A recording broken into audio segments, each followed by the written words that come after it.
Roll call, please. Dr. Jason Cook. Here. Mr. Richard Wilhauer. Here. Miss Wendy Keener. Here. Mr. Clint Russell. Here. Mr. Drew Turner. Please stand for the flag salute. Rick. Attention, salute pledge. I pledge allegiance to the flag of the United States of America and to the republic for which it stands, one nation, under God, indivisible, with liberty and justice for all. Okay. We come together today asking for guidance, wisdom, and support as we begin this meeting. We give thanks to those who work and volunteer in our school district for our children. We ask for the continued health and safety of all our students and staff and all those in our district and community. Amen.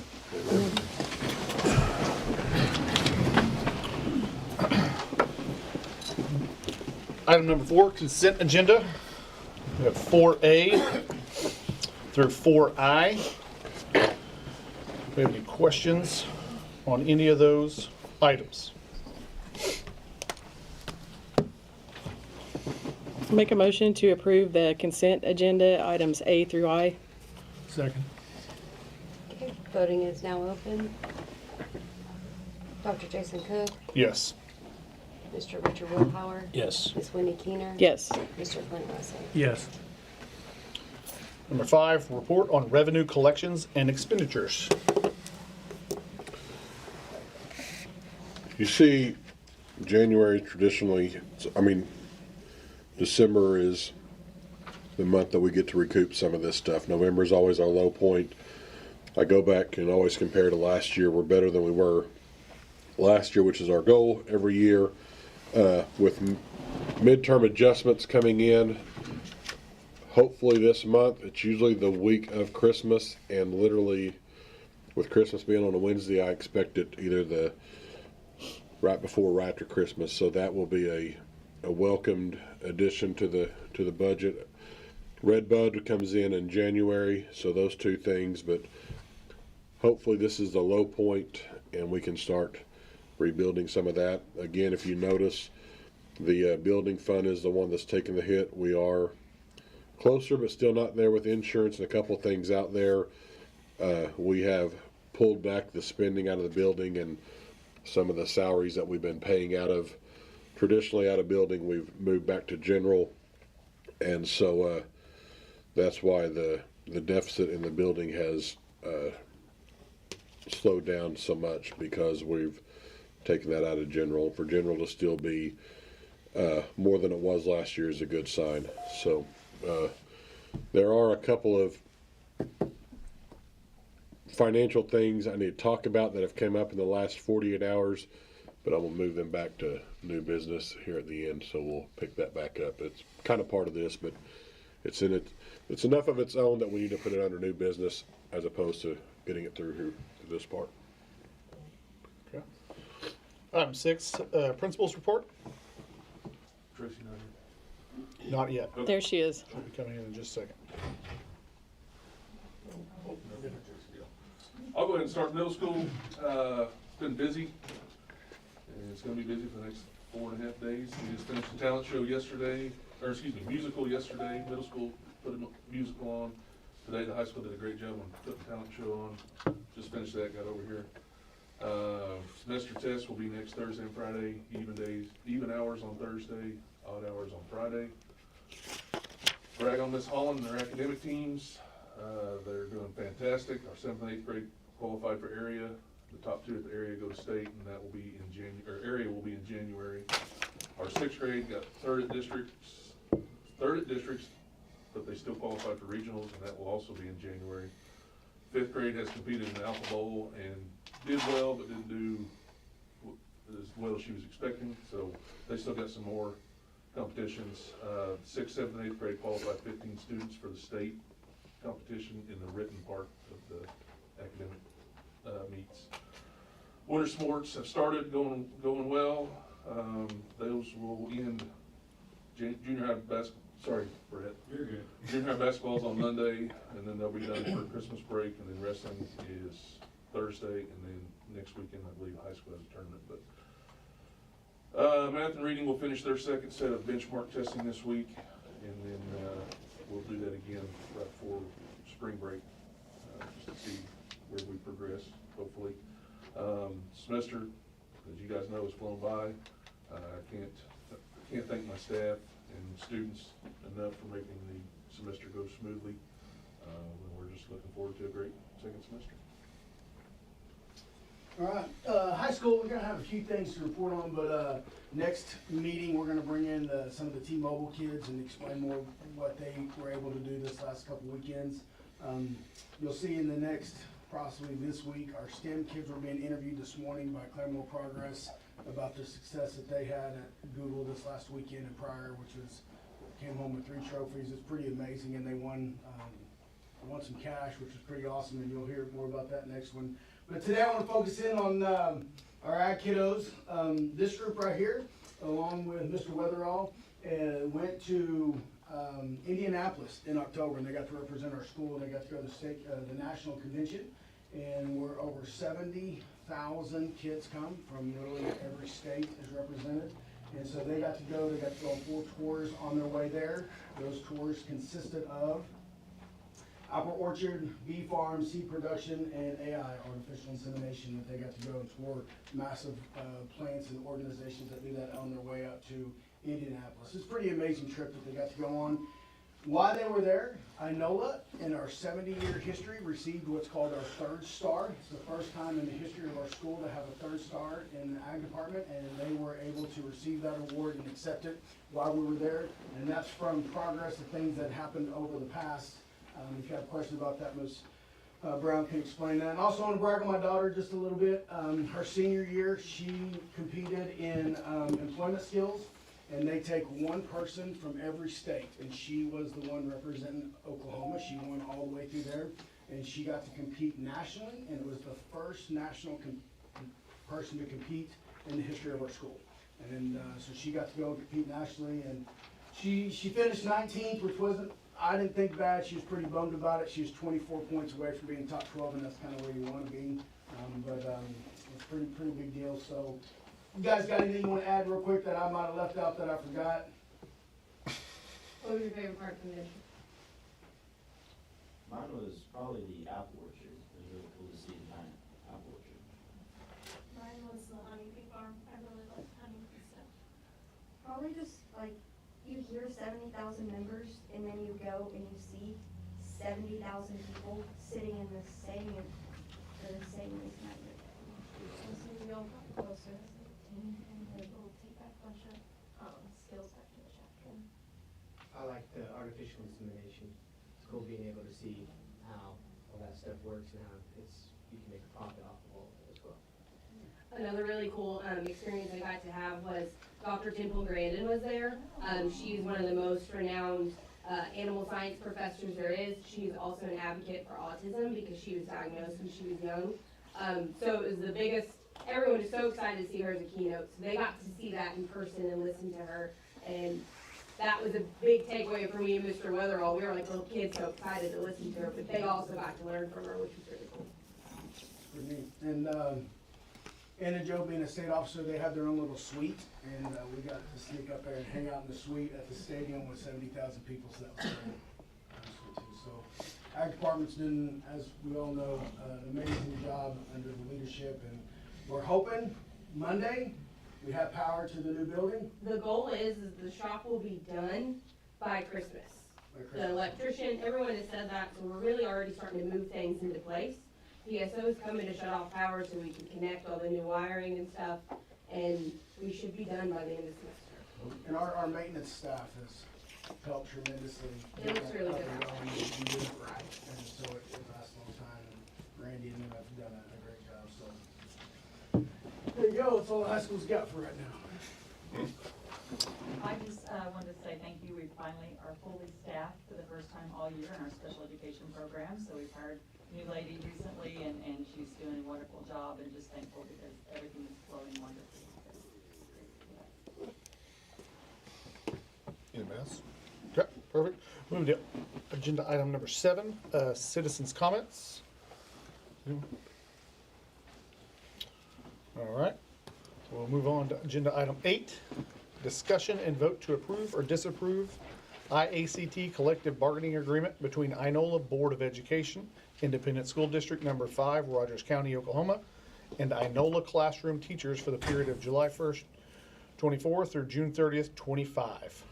There was no changes. It was a standard one every year. We just, they finally got it over to us to approve, but we've been in place and it's the same one, so. I make a motion to approve agenda item number A. Second. Okay. Voting is now open. Dr. Jason Cook? Yes. Mr. Richard Wilhauer? Yes. Miss Wendy Keener? Yes. Mr. Clint Russell? Yes. Item 9, discussion and vote to approve or disapprove signing the affidavit of eligibility, acceptance of conditions, and liability publicity release T-Mobile. Okay, you guys had a chance to look that over. We've looked it over a couple times, but we did send that off to RFR, our legal school counsel, and they saw nothing.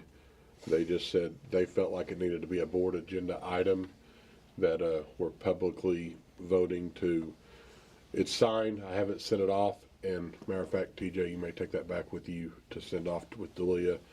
But I'm not going to get into the T-Mobile stuff a whole lot because I don't want to steal their thunder. I mean, you guys, any questions? But guys, it's bizarro. I mean, it's bizarro world. What our kids have went through the last 3 months and what we're getting to go through for the next few months. I mean, I was at an appointment this morning and they saw Inola. They go, "Do you know anything about the T-Mobile?" And here we go again. I've literally not been to a meeting.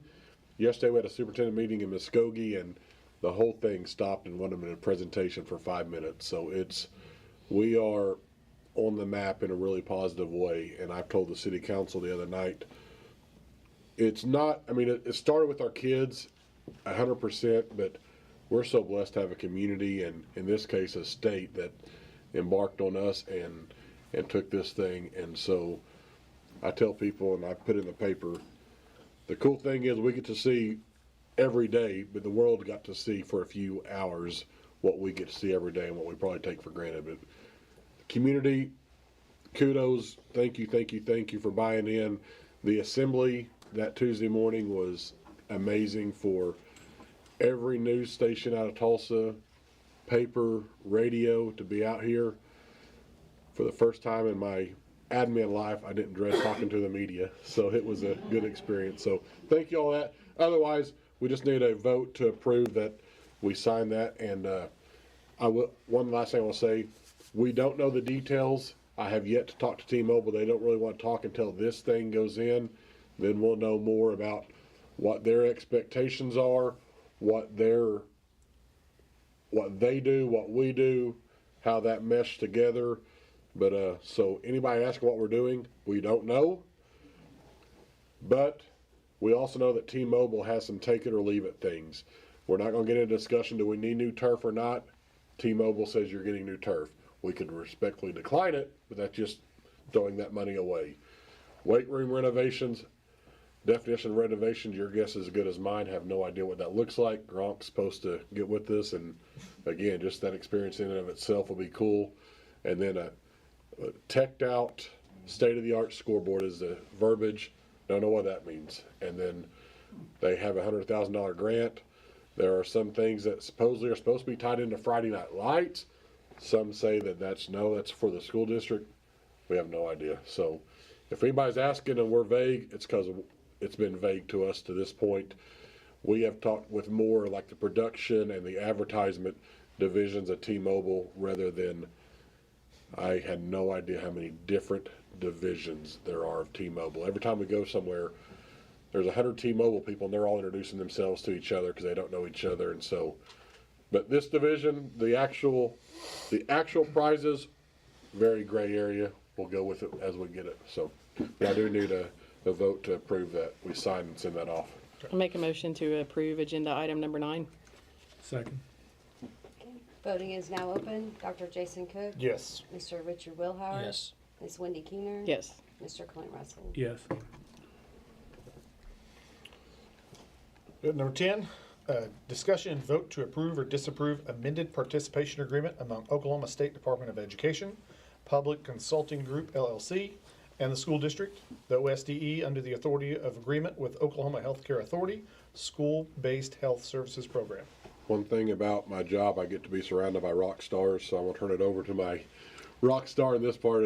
Tracy can talk a little bit about this. It's a really good program for us, but go ahead. Yes, it is. So obviously our teachers and our staff, our administrators are providing services to students who might be in a crisis or a behavior crisis or just has a need.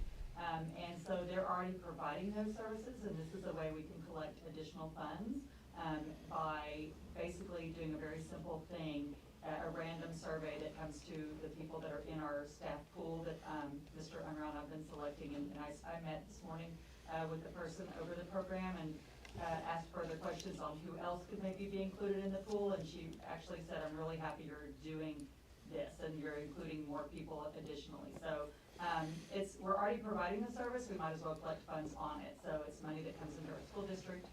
It's a kind of a far out payout. We may not see any funds until October, November, or December, but they're trying to improve that system. But it's very good for our school system, and it takes minimal time from our staff to do it, and they're already providing the service anyway, so we might as well collect on it. So I think it'll be really good in the long run.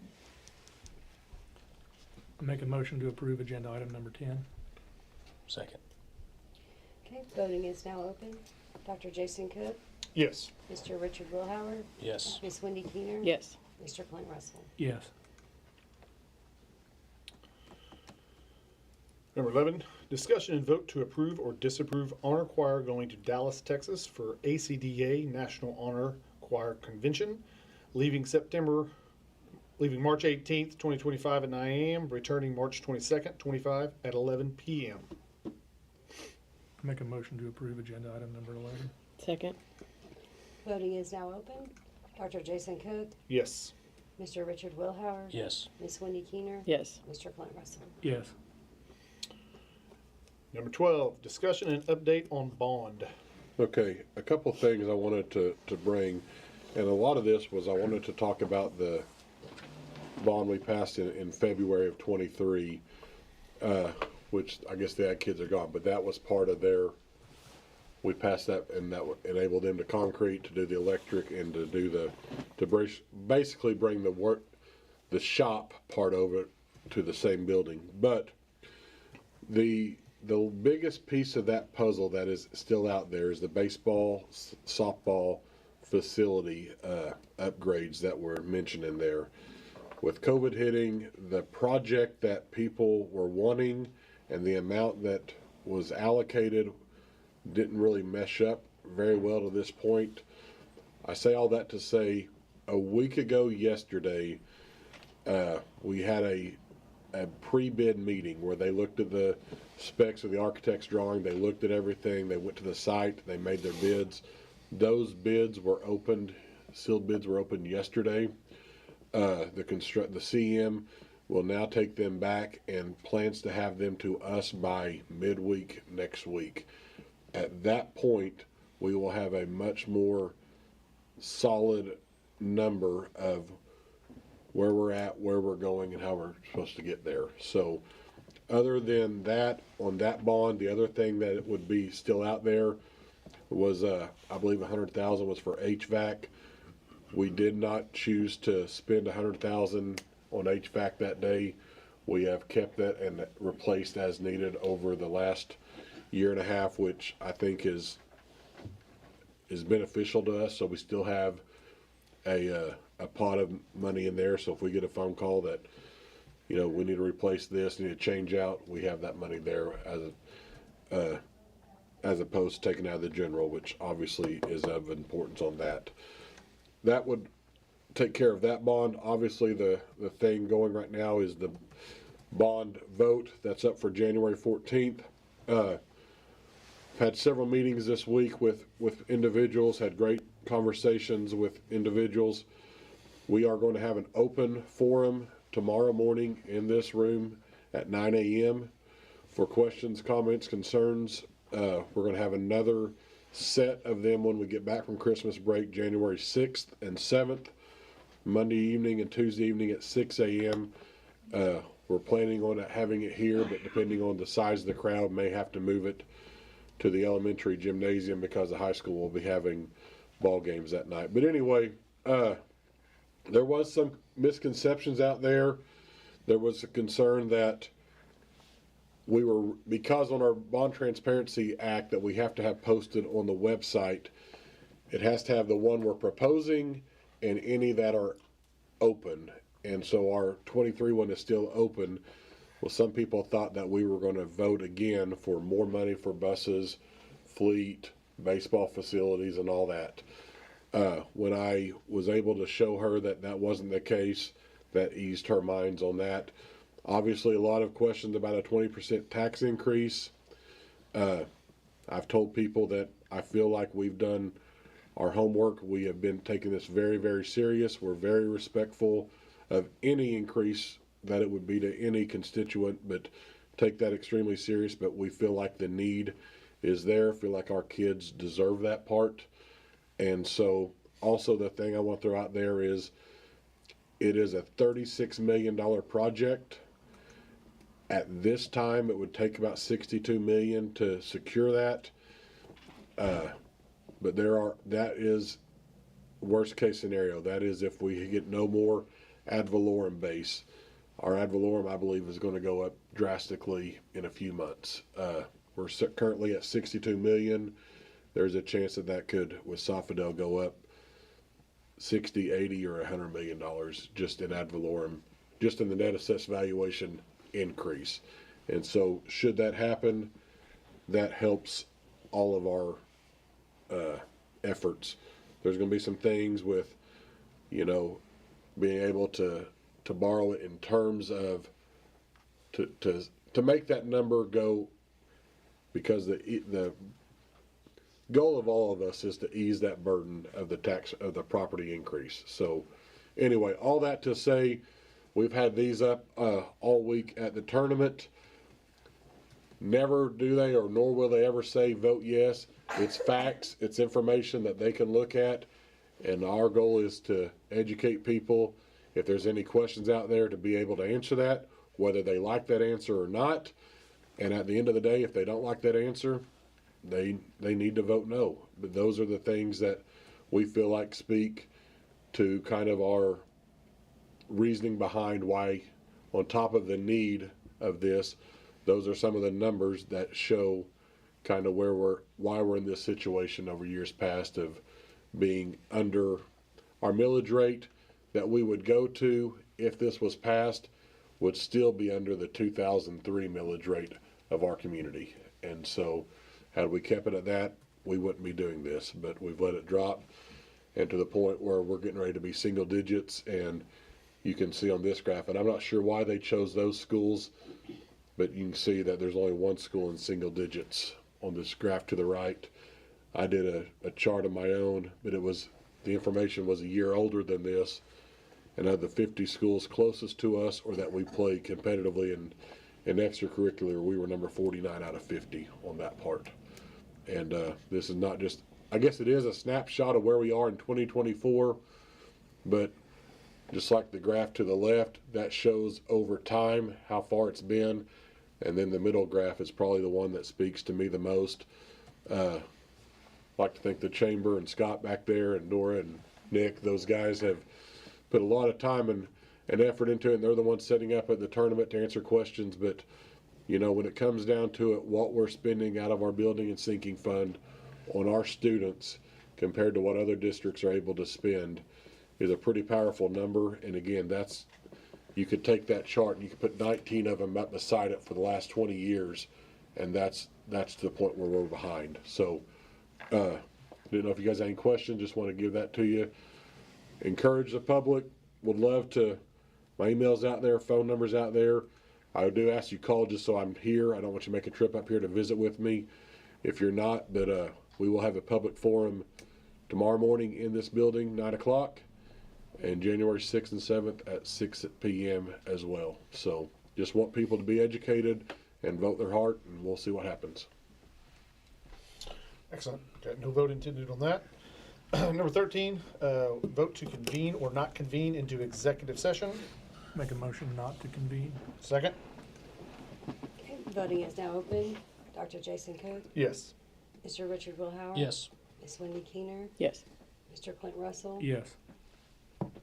14, return to open session. 15, new business. Okay, we're gonna have one bill and one potential bill. And I don't know if we want to bring this back. This information got brought to me yesterday, so again, I didn't want to put it on the agenda. Look like I was trying to sneak it through. If it needs to be an agenda item in January, we can.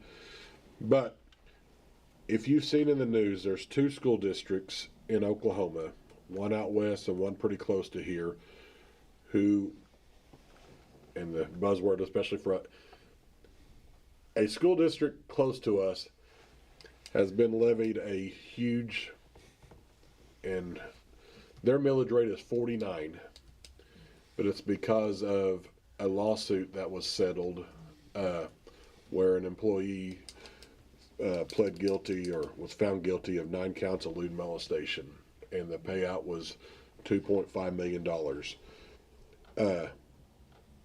The money over the liability part of their insurance falls to the community. The reason I say that is 100% of schools in the past have always had a $1 million liability. That's what we've always had. I think that's what every school in Rogers County has. A couple of bigger schools have went to bigger ones, but when this all came out this week, as a group of Rogers County superintendents, we've decided that we need to look into that. If we're comfortable with keeping a $1 million liability, and how far that would or would not go if something was to happen. It's my recommendation that we at least look into this. I have gotten, our insurance rates are outrageous anyway, but to go from $1 million to a $2 million liability would be an increase of $4,148 for our district. To go from 1 to 3 million is $5,076, and to go from 1 to 4 million is $5,583. So, not asking for. I mean, I guess I need to know if we need to proceed, if we need to have an agenda item to this, and if you guys are comfortable with the 1 million, then it's a point that we stop at. But what's your thoughts on that? Well, obviously, the world has changed from the time period when we acquired the $1 million policy. I think that we need to gather some more information on it and figure out what we can afford, so we can look at it, because obviously $5,000 policy, in addition to what we got, is a big number, and see what we're getting for that policy. So I think we ought to. I'm going to put on a January agenda item, if that's, because I think this, normally we tackle insurance in June, but I don't think we wait till June on this one. Do we pay that out of building then, or general, or how would we do that? Depends on what happens with where we're at. Right now, if I had to make it right now, it'd be out of general. So, but I mean, we could have that, just because we're trying to protect the building, but yeah, it'd be out of general. But I do think in the research, it's at least worth researching more and to have a full agenda item on it. And I apologize for not putting on it, but it was these numbers came after and I didn't want to try to sneak it through. So we need to have that discussion, and that's why. I mean, it's public. It's Salina schools that the district of Salina is getting hammered. And Kingfisher. Kingfisher is the other, and I don't remember the settlement amounts, but both of them were well over $1 million. And Kingfisher was 5.5. Yeah. Just laid off 15 teachers? Yeah, they had to take it out of staff. It is over 15, they were guessing. Yeah, Wednesday night they had a meeting to accept either 15 or 18 resignations because of, and then Salina is either 2.5 or 3.5 million. So that's the reason why this at least needs to be discussed. Losing 15 people would cripple us as a I district. mean, that's, so we've got to explore that. So, and the scary part for me is you have 2 of them right now. Holbert just had an issue with, of course, it's a little bit different deal, but there's attorneys all over that are looking to come in, and once it's established, that number will keep going up with every incident. It's never going to go down. And now people are almost just settling for $2 or $3 million just to be done with it, rather than because that's what Kingfisher could have for 1.75 in the beginning, and fought it, and then it went to 10, and they settled on 5.5 million. So it's, anyway, all that to say, we need to have that discussion. So think about that over break, and then at our January meeting, that will be an agenda item to go from there. With that, we got our election fee cost. We got to pay that, and those were the two things that I want to talk about. With the other's not an agenda item, but the insurance liability was. So with that, I'm done. Any other new business? Okay. Number 16, we adjourned. Thank you.